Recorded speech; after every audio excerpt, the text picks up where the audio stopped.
जय मसीह की। मेरा नाम है पास्टर राजेश केदावी और सबका इस वीडियो में स्वागत हो। यीशु मसीह आपको और आपके फैमिली को आशीषित करे और सुरक्षित रखे। और जैसे कि आपको मालूम है कि यीशु मसीह के दया से हम 7-8 महीने से अंतिम दिनों में जो घटना होने वाली है उसके बारे में हम गौर कर रहे हैं। पिछले वीडियो में हमने बड़ा श्वेत सिंहासन के बारे में हमने अध्ययन किया और इस वीडियो में हम नए आकाश और नई पृथ्वी के बारे में अध्ययन करने वाले हैं। मुख्य संदेश से पहले मैं आपको जो अंतिम दिनों का जो घटनाक्रम है वो यीशु मसीह के दया से मैं आपको बताना चाहता हूँ कि यह बहुत ही आवश्यक है। अभी जो घटना जो होने वाली है उसके लिए हम सब इंतजार कर रहे हैं, प्रार्थना कर रहे हैं, वो है गुप्त आगमन। जो विश्वासी लोग हैं जिनका उद्धार हुआ है उनको स्वर्ग में उठा लिया जाएगा और उसके बाद जो घटना होगी वो है क्लेश समय, जो कि 7 साल का होगा। और क्लेश समय में क्या क्या पीड़ा आने वाली ये सब हमने जो पिछले वीडियोज है उसमें हमने देखा है। उसके बाद यीशु मसीह का दूसरा आगमन होगा, यीशु मसीह में यरूशलेम में आएंगे। उसके बाद जो घटना होगी वो होगी महायुद्ध, जिसको कहा जाता है महासंग्राम, अंतिम युद्ध, और उसको हर्मगेदोन का युद्ध भी कहा जाता है। और उसके बाद यीशु मसीह का जो 1000 साल का जो शासन है वो शुरू होगा। अभी ये जो शासन जो है वो सिर्फ 1000 साल के लिए नहीं होगा, ये जो शासन जो है ये अनंत काल के लिए होगा। और उसके बाद जो घटना होने वाली है वो है बड़ा श्वेत सिंहासन, जिसमें जो अधर्मी लोग हैं, जो अविश्वासी लोग हैं, उनको जो आग की जो झील है उसमें उनको डाल दिया जाएगा। ये हमने पिछले वीडियो में देखा। और जो अंतिम जो घटना होने वाली है वो है नए आकाश और नई पृथ्वी। आइए हम जाएंगे प्रकाशित वाक्य 21। यहां पे पवित्र शास्त्र कहता है कि फिर मैंने नए आकाश और नई पृथ्वी को देखा, क्योंकि पहला आकाश और पहली पृथ्वी जाती रही थी और समुद्र भी नहीं रहा।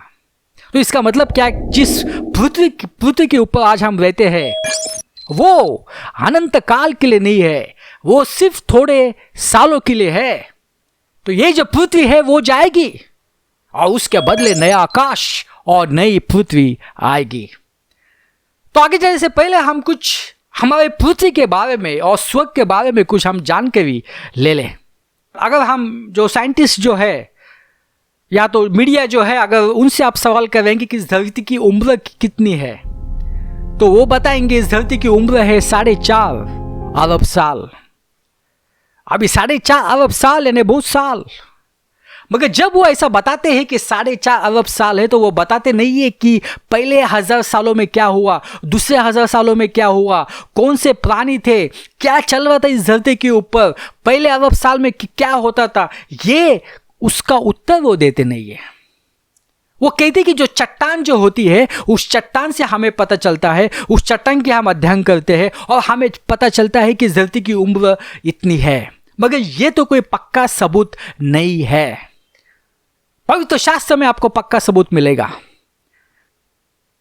और पवित्र शास्त्र के अनुसार जो धरती की जो उम्र है वो 6000 और 7000 सालों के बीच में है और इसका पक्का सबूत है। अब जैसे कि आपको मालूम है कि आदम ये पहला मानव था, तो आदम से लेके आज तक हम कितने साल हो गए हैं वो साल हमें पता लग सकता है। अभी आपको मालूम है आदम और अब्राहम के बीच में जो सालों का जो फासला है वो है 2200 साल। अब्राहम और यीशु मसीह के बीच में जो फासला है वो है 2000 साल, यानी हो गए 4200 साल। तो आदम और यीशु मसीह के बीच में जो सालों का जो फासला है वो है 4200 साल। और यीशु मसीह और अभी तक कितने साल हो गए हैं? अभी जो साल चल रहा है वो है 2020 साल, यानी यीशु मसीह से अभी तक जो साल हो गए हैं वो है 2020 साल। तो 4200 और 2020 साल अगर उनको आप एडिशन करेंगे तो आपको उत्तर मिलेगा 6220 साल। तो 6220 साल हो गए हैं, ये धरती की उम्र है और इसका पक्का सबूत पवित्र शास्त्र में हमें मिल जाता है। दूसरी बात, अभी जो साइंटिस्ट जो है, जो लोग जो है वो कहते हैं कि इस धरती को परमेश्वर ने नहीं बनाया, प्रभु ने नहीं बनाया, ये जो धरती जो आ गई है ये बिग बैंग के वजह से आ गई है। अभी बिग बैंग का मतलब क्या है? बिग बैंग का मतलब है कि हजारों साल पहले अंतरिक्ष में एक विस्फोट हुआ जिससे कि ये धरती आ गई। मगर मैं उनसे सवाल पूछना चाहता हूं कि अगर आप कहते हैं कि विस्फोट से धरती आ गई तो अभी तक 5000 से ज्यादा पृथ्वी होनी चाहिए थी। क्यों एक ही पृथ्वी है? तो यह भी कोई पक्का सबूत नहीं है। और तीसरी बात, वो कहते हैं कि जो मानव जो है, मानव को प्रभु ने नहीं बनाया, परमेश्वर ने नहीं बनाया। मानव जो आ गया इस धरती के ऊपर वो आ गया इवोल्यूशन थ्योरी से, जिसको कहा जाता है क्रमागत उन्नति। तो मानव जो था वो मानव वो बंदर से विकसित होके आ गया है। तो वो विश्वास नहीं करते हैं कि परमेश्वर ने मानव को बनाया। मगर मैं उनसे सवाल पूछना चाहता हूं, यदि आप कहते हैं कि बंदर से विकसित होके मानव इस धरती के ऊपर आ गए, मगर क्यों आज हम नहीं देखते कि बंदर से मानव विकसित हो रहा है? क्यों हम नहीं सुनते कि 10 बंदर से 10 मानव विकसित हो गए? तो इसका भी पक्का सबूत नहीं है। आइए हम जाएंगे उत्पत्ति 1:26। यहां पे क्या लिखा है? फिर परमेश्वर ने कहा, हम मनुष्य को अपने स्वरूप के अनुसार अपनी समानता में बनाए।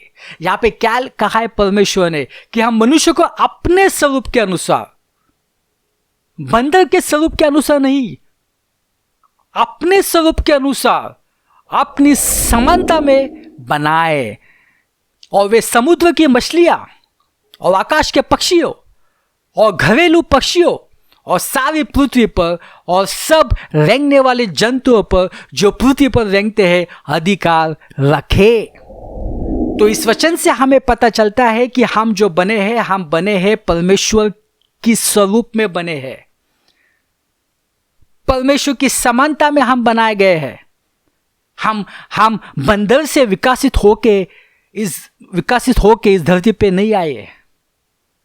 हमें बनाने वाला है परमेश्वर। इस धरती को बनाने वाला है परमेश्वर। मानव को बनाने वाला है परमेश्वर। और जो भी आप देखते हैं, झाड़, आकाश, समुद्र, ये भी परमेश्वर ने बनाया है। आइए हम अभी स्वर्ग के बारे में हम कुछ जानकारी लेते हैं, और ये बहुत ही आवश्यक है। हम जाएंगे 2 कोरिन्थियों 12:2। यहां पे लिखा है कि मैं मसीह में एक मनुष्य को जानता हूं, 14 वर्ष हुए, न जाने देह सहित न जाने देह रहित, परमेश्वर जानता है। ऐसा मनुष्य 30वें स्वर्ग तक उठा लिया गया। अभी यहां पे क्या लिखा है? ऐसा मनुष्य 30वें स्वर्ग तक उठा लिया गया। अभी यहां पे 30वां स्वर्ग कहा है? तो इसका मतलब है कि पहला स्वर्ग है, इसका मतलब है कि दूसरा स्वर्ग है, और इसका मतलब है कि 30वां भी स्वर्ग है। तो 3 स्वर्ग है, सिर्फ एक स्वर्ग नहीं है, 3 स्वर्ग है। क्योंकि वचन यहां पे कहता है कि ऐसा मनुष्य 30वें स्वर्ग तक उठा लिया गया। तो यहां पे 30वां जो शब्द जो है वो क्यों इस्तेमाल हुआ है? इसका मतलब है कि पहला भी स्वर्ग है, दूसरा भी स्वर्ग है, और तीसरा भी स्वर्ग है। तो ये जो मनुष्य था वो उठाया गया था 30वें स्वर्ग में, और इसलिए जो पवित्र शास्त्र है वहां पे 30वें ये शब्द का इस्तेमाल किया है। तो इसका मतलब है पहला स्वर्ग है, दूसरा स्वर्ग है, तीसरा स्वर्ग है। तो यही बात आज हम जानने वाले हैं कि पहला स्वर्ग, दूसरा स्वर्ग और तीसरे स्वर्ग के बीच में क्या अंतर है। पहला स्वर्ग में क्या है, दूसरे स्वर्ग में क्या है, और तीसरे स्वर्ग में क्या है, यही आज हम देखने वाले हैं यीशु मसीह की कृपा से। क्योंकि कुछ वचन जो होते हैं वो पहले स्वर्ग के लिए होते हैं, वो दूसरे स्वर्ग के लिए होते हैं और वो तीसरे स्वर्ग के लिए होते हैं। तो ये हमें मालूम होना चाहिए कि ये वचन जो है, इस वचन में कौन से स्वर्ग के बारे में बताया है। अभी कुछ लोग कहते हैं कि जो पहला जो स्वर्ग है उसमें जो सिर्फ 2-3 दिन पहले मरने से पहले जिन्होंने यीशु मसीह का जो स्वीकार किया है वो पहले स्वर्ग में रहेंगे। यानी सिर्फ वो, जैसे हम कहते हैं कि वो सिर्फ नाम के लिए ख्रिस्ती है। दूसरे स्वर्ग में पास्टर्स रहेंगे, इवेंजलिस्ट रहेंगे, लीडर्स रहेंगे। और तीसरे स्वर्ग में जो है जिन्होंने यीशु मसीह के लिए अपनी जान दी है और जो जुने करार के और नए करार के जो परमेश्वर के जो महान सेवक है वो रहेंगे। तो कुछ लोग ऐसा सोचते हैं। तो यही आज हम देखने वाले हैं कि क्या ये सही बात है या नहीं। पहले स्वर्ग में कौन है, दूसरे स्वर्ग क्या है और तीसरे स्वर्ग क्या है। और अभी ये जो वचन है ये हम दोनों भाषाओं में पढ़ने वाले, हिंदी में भी पढ़ने वाले हैं, इंग्लिश में भी पढ़ने वाले हैं। हम जाएंगे उत्पत्ति अध्याय 1। आदि में परमेश्वर ने आकाश और पृथ्वी को बनाया। अभी हम इंग्लिश में पढ़ते हैं। इंग्लिश बाइबल में कहा है, in the beginning God created the heavens and the earth. अभी देखो जो इंग्लिश जो है उससे हमें कुछ चीजों का पता चल रहा है। यहां पे क्या लिखा है, गॉड क्रिएटेड द हेवंस। यहां पे एस, यानी ये जो है ये है प्लूरल, एक से भी ज्यादा, इसलिए यहां पे एस का इस्तेमाल किया है। अगर एक ही होता तो यहां पे हेवन का इस्तेमाल किया गया होगा। तो इसका मतलब है कि परमेश्वर ने पहले स्वर्ग को बनाया, परमेश्वर ने दूसरे स्वर्ग को बनाया, परमेश्वर ने तीसरे स्वर्ग को बनाया। तो इसका मतलब यह है कि एक से ज्यादा स्वर्ग है। और बहुत आवश्यक है कि जान लेना, क्योंकि जैसे मैंने कहा कि कुछ वचन जो होते हैं उसमें पहले स्वर्ग के बारे में लिखा होता है, कुछ वचन दूसरे स्वर्ग के बारे में लिखा होता है और कुछ वचन तीसरे स्वर्ग के बारे में लिखा होता है।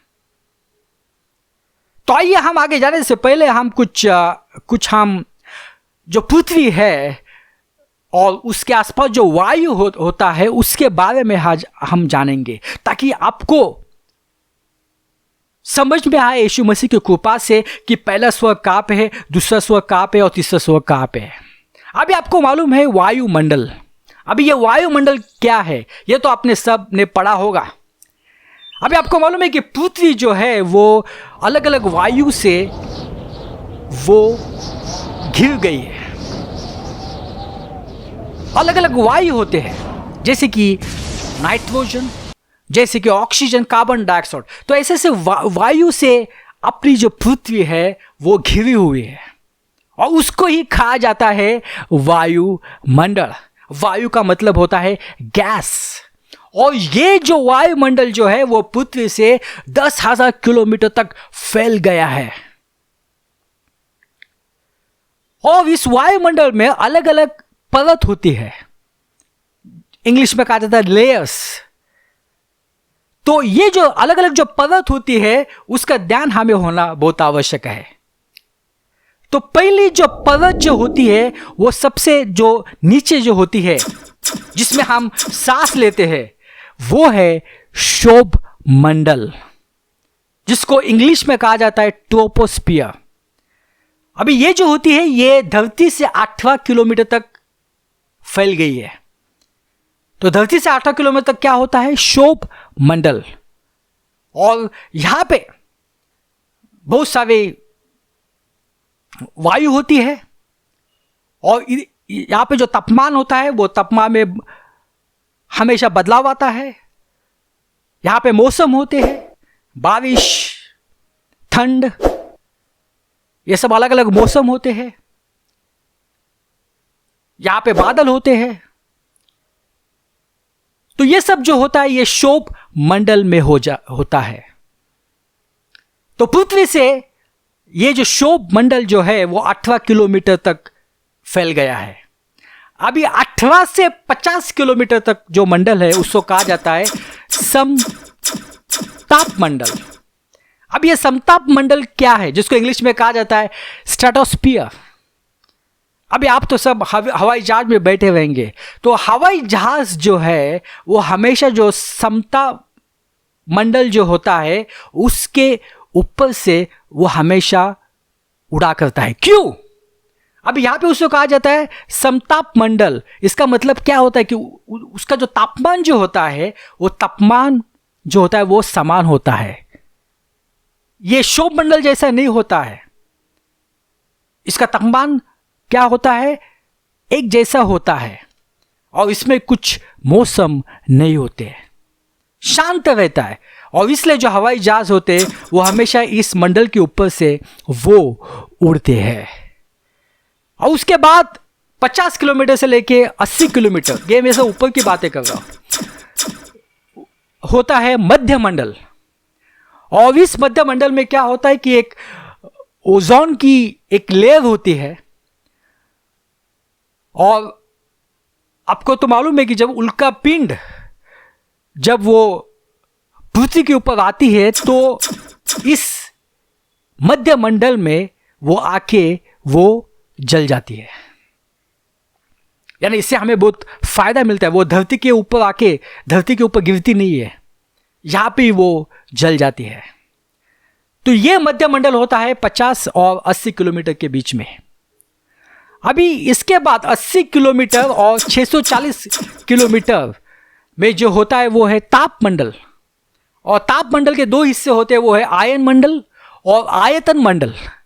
अभी आपने देखा होगा जितने भी दूरसंचार जैसे कि मोबाइल फोन हुआ, जो आप सैटेलाइट टीवी देखते हैं, जो डिश टीवी आप लगाते हैं, तो ये सब जो होता है ये इस ताप मंडल की मदद से होता है।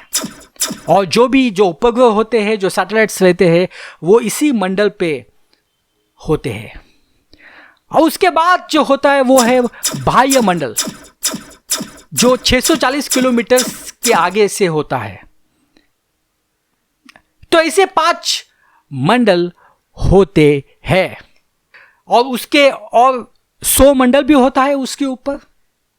और इस 100 मंडल में होते हैं सूरज, चांद, धरती और अलग अलग ग्रह। तो पहला होता है वायुमंडल। और वायुमंडल के हमने अलग अलग जो पर्वत होते हैं उसको हमने देखा। और जिस पर्वत में हम रहते हैं, हम सांस लेते हैं, वो है क्षोभ मंडल, टोपोस्फियर। अभी ये मैं क्यों बताया, अभी जब हम आगे जाएंगे तो हमें पता चलेगा। पहला स्वर्ग जो है कौन से पर्वत को कहा जाता है, दूसरा स्वर्ग कौन से पर्वत को कहा जाता है, इससे हमें पता चलेगा। आइए हम एक वचन को पढ़ते हैं, क्योंकि हमें पवित्र शास्त्र के अनुसार जानना है। हम जाएंगे उत्पत्ति 6:9। तब यहोवा ने सोचा कि मैं मनुष्य को जिसकी मैंने सृष्टि की है पृथ्वी के ऊपर से मिटा दूंगा। क्या मनुष्य, क्या पशु, क्या रेंगने वाला जंतु, क्या आकाश के पक्षी, सबको मिटा दूंगा, क्योंकि मैं उनके बनाने से पछताता हूं। हम दूसरे वचन में जाएंगे, हम जाएंगे मत्ती 6:26। आकाश के पक्षियों को देखो, वे न बोते हैं, न काटते हैं, और न खतों में बटोरते हैं, तो भी तुम्हारा स्वर्गीय पिता उनको खिलाता है। क्या तुम उनसे अधिक मूल्य नहीं रहते? दोनों वचनों में आकाशीय शब्द का इस्तेमाल किया गया है। तो आकाश, अभी यहां पे जो ग्रीक शब्द जो है वो है ओराइनियस, और जिसका जो मीनिंग है वो है हेवन, यानी स्वर्ग। तो आप देखेंगे कि पवित्र शास्त्र में कोई की जगह पे आकाश ये शब्द आया है और कोई की जगह पे हेवन शब्द आया है, मगर ये दोनों का जो अर्थ है वो एक ही है। तो यहां पे जो लिखा है आकाश के पक्षियों, इसका मतलब है, क्या लिखा है यहां पे? स्वर्ग के पक्षियों। अभी ये जो पक्षी जो होते हैं वो कौन से पर्वत में होते हैं? अभी हमने सब पर्वत के बारे में देखा। तो वो कौन से पर्वत में होते हैं? वो होते हैं शोभ मंडल पर्वत में। तो इसका मतलब है कि यहां पे जो स्वर्ग जो कहा है वो कहा है शोभ मंडल पर्वत को। तो इसका मतलब है कि ये जो है ये है पहला स्वर्ग पवित्र शास्त्र के अनुसार। देखो यहां पे क्या लिखा है, स्वर्ग के पक्षियों, और पक्षियों जो होते हैं वो कौन से पर्वत में है? वो है शोभ मंडल। तो शोभ मंडल को यहां पे क्या कहा गया है? स्वर्ग कहा गया है। तो ये है पहला स्वर्ग पवित्र शास्त्र के अनुसार। अभी हम जाएंगे दूसरे वचन में, हम जाएंगे याकूब 5:8। फिर उसने प्रार्थना की तो आकाश से वर्षा हुई और भूमि फलवंत हुई। अभी यहां पे भी आकाश ये शब्द का इस्तेमाल हुआ है। अभी जैसे कि हमने देखा आकाश ये शब्द जो है क्या होना चाहिए? स्वर्ग। तो फिर उसने प्रार्थना की तो स्वर्ग से वर्षा हुई। अभी वर्षा का मतलब क्या होता है? ये मौसम है। जैसे कि आपको मालूम धरती पर अलग अलग मौसम होते हैं। तो और ये जो वर्षा जो होती है वो कहां से आती है? बादल से। तो ये कौन से पर्वत में होते हैं? ये होते हैं शोभ मंडल में। यानी इसका मतलब है कि पवित्र शास्त्र अनुसार शोभ मंडल जो है वो पहला स्वर्ग है। और यही वचन को जब हम इंग्लिश में पढ़ेंगे यहां पे लिखा है and he prayed again and the heaven gave rain and the earth produce fruit. अभी देखो यहां पे जो है यहां पे उन्होंने हेवन ये शब्द का इस्तेमाल किया है, मगर जब हम हिंदी बाइबल पढ़ते हैं तो वहाँ यहाँ पे आकाश ये शब्द का इस्तेमाल किया गया है। तो कभी आकाश का इस्तेमाल होता है, कभी हेवन का इस्तेमाल होता है। तो हमें मालूम होना चाहिए कि ये पहले स्वर्ग के बारे में लिखा है या दूसरे स्वर्ग के बारे में या तीसरे स्वर्ग के बारे में लिखा है। तो आइए हम जाएंगे अभी दूसरा स्वर्ग के बारे में हम पढ़ते हैं। तो दूसरा जो स्वर्ग है उसको कहा जाता है तारकीय स्वर्ग, यानी तारों का स्वर्ग, या तो वाह्य अंतरिक्ष जिसमें होते हैं सूरज, सितारे और चांद, जिसको सौर मंडल भी कहा जाता है। अभी हम जाएंगे व्यवस्था विवरण 4:19, क्योंकि हमें पवित्र शास्त्र के अनुसार देखना है। यहां पे लिखा है वाह जब तुम आकाश की ओर आंखें उठाकर सूर्य, चंद्रमा और तारों को, अर्थात आकाश का सारा तारांगण देखो, तब बहकर उन्हें दंडवत करके उनकी सेवा करने लोगों जिनको तुम्हारे परमेश्वर यहोवा ने धरती पर के सब देश वालों के लिए रखा है। यानी ये वचन जो है ये वचन में बताए कि जो सूर्य होता है, जो चंद्रमा होता है, जो तारे होते हैं, उनकी आप आराधना मत करना, उसकी बनाने वाले की आराधना करना। मगर अभी हम देखने वाले हैं कि ये दूसरे स्वर्ग के बारे में कैसे कह रहा है। देखो यहां पे क्या लिखा है, वाह जब तुम आकाश की ओर आंखें उठाकर सूर्य, चंद्रमा और तारों को, अर्थात आकाश का सारा तारांगण देखो।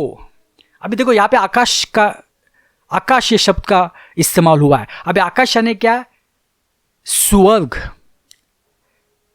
तो अभी ये जो सूर्य जो है, ये चंद्रमा जो है, ये सब जो तारे होते हैं वो कौन से मंडल में होते हैं?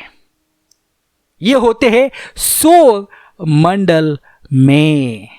यानी सौर मंडल को दूसरा स्वर्ग कहा जाता है पवित्र शास्त्र के अनुसार, क्योंकि यहां पे लिखा है वाह जब तुम आकाश की ओर आंखें उठाकर सूर्य, चंद्रमा और तारों, ये सब कहां पे है? ये सौर मंडल पे है। अर्थात आकाश का सारा तारांगण देखो, तो ये सब सौर मंडल में है। तो सौर मंडल जो है वो है दूसरा स्वर्ग। और तीसरा स्वर्ग जो है, जिसमें हम सब विश्वासी जिनका उद्धार हुआ है वो सब जाने वाले हैं, वो है खुदा का घर, वो है प्रभु का घर, वो है परमेश्वर का घर, जहां पे परमेश्वर रहते हैं, जहां पे यीशु मसीह है, जहां पे सब नबी है और सब विश्वासी है। तो तीसरे स्वर्ग को कहा जाता है परमेश्वर का घर। तो अब अभी आपको मालूम हुआ पहला स्वर्ग क्या है, दूसरा स्वर्ग क्या है और तीसरा स्वर्ग क्या है। तो कोई वचन में पहले स्वर्ग के बारे में लिखा है, कोई के वचन में दूसरे स्वर्ग के बारे में है, कोई के वचन में तीसरे स्वर्ग के बारे में है। और दूसरी बात मैं बताना चाहता हूं कि हम सब जो है हम तीसरे स्वर्ग में ही जाने वाले हैं। ऐसा नहीं कि जो सिर्फ जो नाम के लिए जो ख्रिस्ती है वो जाएंगे, या तो जो 2 दिन पहले जिन्होंने यीशु मसीह का स्वीकार किया है मरने से पहले, वो जाएंगे पहले स्वर्ग में। जो इवेंजलिस्ट है, जो पास्टर है, वो जाएंगे दूसरे स्वर्ग में। और जो जिन्होंने यीशु मसीह के लिए जान दे वो जाएंगे तीसरे स्वर्ग। ऐसा कुछ नहीं है, हम सब जन तीसरे स्वर्ग में ही जाएंगे। मगर एक बात है कि जिन्होंने जान दे दी है यीशु मसीह के लिए, और जो पुराना नियम जो है, जो नए नियम, जो चेले हैं और जो नबी जो है, वो यीशु मसीह के नजदीक रहेंगे, मगर ऐसे अलग अलग स्वर्ग पे नहीं रहेंगे। हम सब एक ही स्वर्ग में हम लोग रहेंगे। आइए हम एक वचन पढ़ते हैं, पहला राजा 8:27। क्या परमेश्वर सचमुच पृथ्वी पर वास करेगा? स्वर्ग में वरन सबसे ऊंचे स्वर्ग में भी तू नहीं समाता। ऊंचा स्वर्ग यानी क्या? तीसरा स्वर्ग। स्वर्ग में वरन सबसे ऊंचे स्वर्ग में भी तू नहीं समाता, फिर मेरे बनाए हुए इस भवन में क्यों कर समाएगा? तो हम परमेश्वर को हम एक स्वर्ग तक सीमित नहीं रह सकते, मगर परमेश्वर जो है वो तीसरे स्वर्ग में है, उसका घर है, मगर उसकी उपस्थिति जो है वो सभी जगह है। आइए हम पढ़ते हैं प्रेरित काम 7वां अध्याय 55 वचन। परंतु उसने पवित्र आत्मा से परिपूर्ण होकर स्वर्ग की ओर देखा, उसने स्वर्ग की ओर देखा और परमेश्वर की महिमा को और यीशु को परमेश्वर की दाहिनी ओर खड़ा देख। अब यहाँ पे स्वर्ग ये शब्द का इस्तेमाल हुआ है। उसने स्वर्ग की ओर देखा और परमेश्वर की महिमा को और यीशु मसीह को परमेश्वर की दाहिनी ओर खड़ा देखकर तो उसने यीशु मसीह को और परमेश्वर, महान परमेश्वर को स्वर्ग में देखा। अभी जैसे कि हमने पढ़ा शुरुआत में कि नया आकाश और नई पृथ्वी आने वाली है, और इसकी जो भविष्यवाणी जो है, भविष्यवाणी पुराने नियम में भी इसकी भविष्यवाणी की गई थी, और जो नया नियम है उसमें भी इसकी भविष्यवाणी है, नया आकाश और नई पृथ्वी की। आइए हम कुछ भविष्यवाणी को हम पढ़ते हैं ताकि हम उसको पूरी तरह से हमको पता लगे। आइए हम पढ़ेंगे प्रकाशित वाक्य 21। फिर मैंने नए आकाश और नई पृथ्वी को देखा, क्योंकि पहला आकाश और पहली पृथ्वी जाती वही थी और समुद्र भी न रहा। तो यह भविष्यवाणी जो की है प्रकाशित वाक्य में, यह भविष्यवाणी की गई है। हम अभी जाएंगे यशायाह 75:17 वचन। क्योंकि देखो मैं नया आकाश और नई पृथ्वी उत्पन्न करने पर हूं। अभी देखो यह भविष्यवाणी ये हजारों साल पहले ये पुराने नियम में की गई थी, और ये आपको मिलेगी यशायाह में। क्या लिखा है यहाँ पे? क्योंकि देखो मैंने नया आकाश और नई पृथ्वी उत्पन्न करने पर हूं, और पहली बातें स्मरण न रहेगी और सोच विचार में भी न आएगी। इसलिए जो मैं उत्पन्न करने पर हूं उसके कारण तुम हर्षित हो और सदा सर्वदा मगन रहो। क्योंकि देखो मैं यरूशलेम को मगन और उसकी प्रजा को आनंदित बनाऊंगा। तो ये जो भविष्यवाणी की गई थी हजारों साल पहले पुराने नियम में, नया आकाश और नई पृथ्वी के बारे में। हम जाएंगे 2 पत्रस 3:13। पर उसकी प्रतिज्ञा के अनुसार हम एक नए आकाश और नई पृथ्वी की आस देखते हैं जिनमें धार्मिकता वास करेगी। तो ये जो नया आकाश और नई जो पृथ्वी है, ये जो पृथ्वी जो है वो अभी की जो पृथ्वी है उससे बहुत अलग रहेगी। अभी हम देखते हैं कि इस धरती के ऊपर हम देखते हैं कि पाप है, हम देखते हैं कि अलग अलग बीमारियां हैं, हम देखते हैं कि लोग बहुत सारे कठिन परिस्थितियों में जाते हैं। ये सब कुछ नहीं रहेगा उस धरती में, उस पृथ्वी में, वो स्वर्ग जैसी होगी। और यहां पे लिखा है जिनमें धार्मिकता वास करेगी। तो इसका मतलब है जो धार्मिक जो है उसमें वो वास करेंगे, यानी विश्वासी लोग। आइए हम जाएंगे 2 पत्रस 3:7। पर वर्तमान काल के आकाश और पृथ्वी उसी वचन के द्वारा इसलिए रखे हैं कि जलाए जाए, और वह भक्तिहीन मनुष्य के न्याय और नाश होने के दिन तक ऐसे ही रखे रहेंगे। अभी देखो बहुत ही आवश्यक बात है। अभी आपको मालूम है कि ये जो पृथ्वी जो है वो जो है वो कब वो लुप्त होने वाली है, कब वो जाने वाली है। वो जाने वाली है जैसे हमने पिछले वीडियो में देखा, जब बड़ा श्वेत सिंहासन होगा और उस सिंहासन के सामने जो अविश्वासी लोग जो है, अधर्मी लोग हैं, वो सामने खड़े रहेंगे और उनको दंड दिया जाएगा, उनको शिक्षा दी जाएगी और उनको जलते आग की झील में और गंधक की झील में उनको फेंक दिया जाएगा। उसके बाद ये जो पृथ्वी जो है वो लुप्त हो जाएगी। तो बड़ा श्वेत सिंहासन के बाद कुछ लोग कहते हैं कि जो हर्मगेदोन का जो युद्ध है उसके बाद पृथ्वी का नाश होगा। नहीं, पृथ्वी का जो नाश जो होने वाला है, जो लुप्त होने वाली है, वो होने वाली है बड़ा श्वेत सिंहासन के बाद।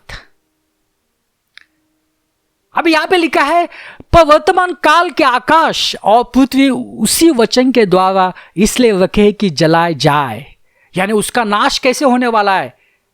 उसका नाश होने वाला है विस्फोट से। अभी यहां पे आकाश ये शब्द का इस्तेमाल किया गया है, तो इसका मतलब है यहां पे पहले स्वर्ग का इस्तेमाल किया गया है, दूसरे स्वर्ग का इस्तेमाल किया है, तीसरे स्वर्ग का इस्तेमाल यहां पे नहीं किया गया है। तो सिर्फ पहला स्वर्ग, दूसरा स्वर्ग उसका नाश होगा, तीसरे स्वर्ग का नहीं। पहला स्वर्ग, दूसरा स्वर्ग और तीसरे स्वर्ग का नहीं।